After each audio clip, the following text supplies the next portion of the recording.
If you are married or engaged, is it most likely that you will need to specify your ring under the all risk section? Most engagement and or wedding rings far exceed the typical unspecified all risk insurance limits. So it is wise to re-evaluate your all risk cover on an annual basis at the very least, or as and when you acquire expensive jewelry items. Do not leave the store with an expensive jewelry item unless it is already insured. Think of it in a similar way of buying a car. You never leave the showroom floor without insurance, so why do it with your jewelry items?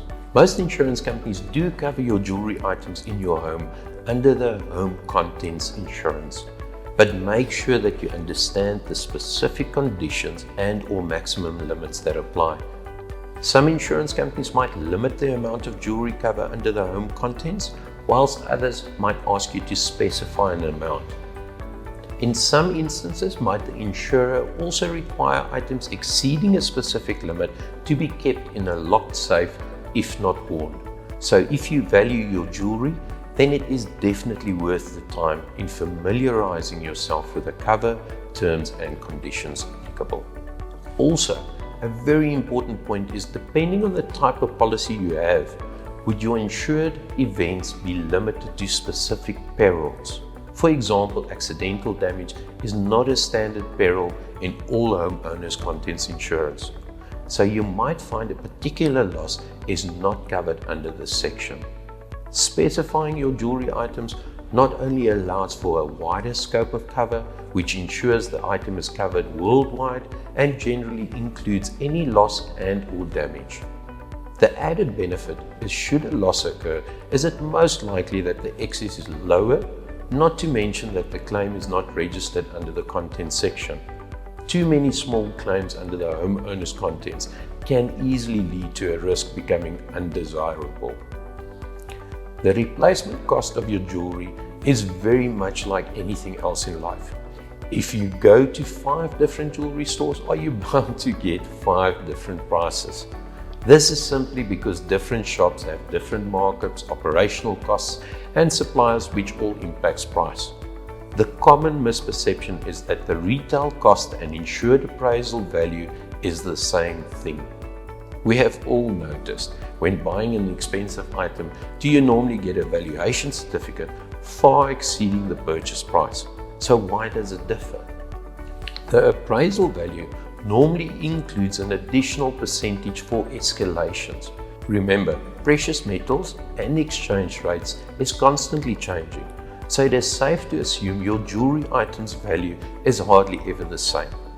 It is for this reason that jewelers would normally include an additional percentage onto the current retail value that would accommodate any potential fluctuations.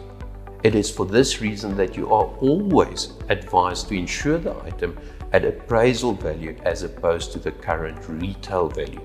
This might lead to you paying slightly more on your monthly insurance premiums, but should in all likelihood ensure you can be put back in the same position you were prior to the loss in most market conditions.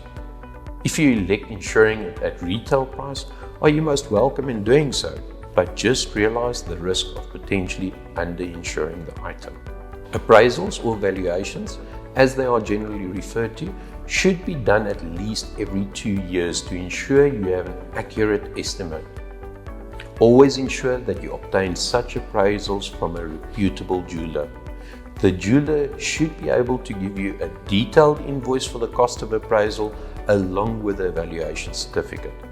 It is furthermore advisable to have a clear photo of the jewelry item, which should allow for a jeweler to remake the item should it ever be lost or stolen. It is also a form which could serve as proof of ownership. But remember, ownership is not proof of quantum. It is difficult to glean from a photograph as to the exact size, clarity, or metal. An appraisal should ideally always be accompanied with a photo. The difference in size, clarity, and metal can lead to tens of thousands of rands in difference. So believe me, only one size or clarity difference makes a huge difference.